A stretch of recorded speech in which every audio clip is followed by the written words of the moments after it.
Well, I think, first of all, he continues what he's been doing. He's been giving very solid speeches. He's been making very positive tours.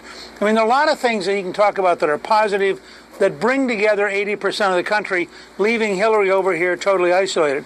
Second, he's got to continue his effort in the African-American community.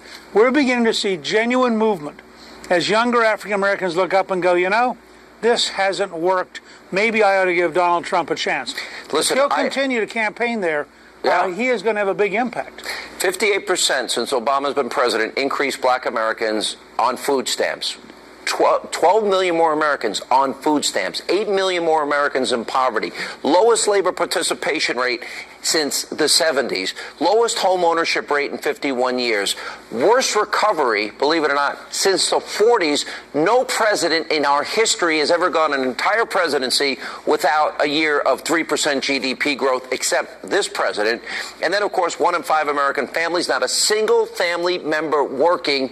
And by the way, he will have accumulated more debt than every other president before him combined. She can't run on that record, although she says she is. And she certainly can't run on Iran, Iraq, Afghanistan, Putin, China, North Korea, or Libya.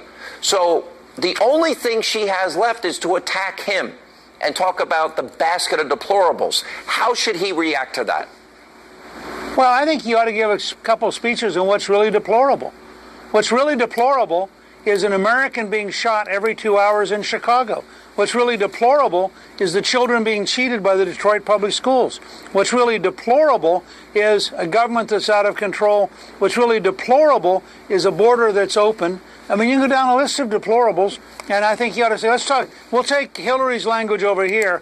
Now let's talk about the real world for real people. Isn't that such an arrogant statement that half the country's deplorable? I thought, whatever happened to liberal open-mindedness? And yet... It emigrated about 1957. All right, well said. Touche. Stay right there. More with Newt Gingrich right after the break. Plus, after collapsing, as she did over the weekend, Hillary's campaign has now released new information about her pneumonia diagnosis and her overall health. Frankly, I don't believe it, but our Fox Medical A team will be here. They'll get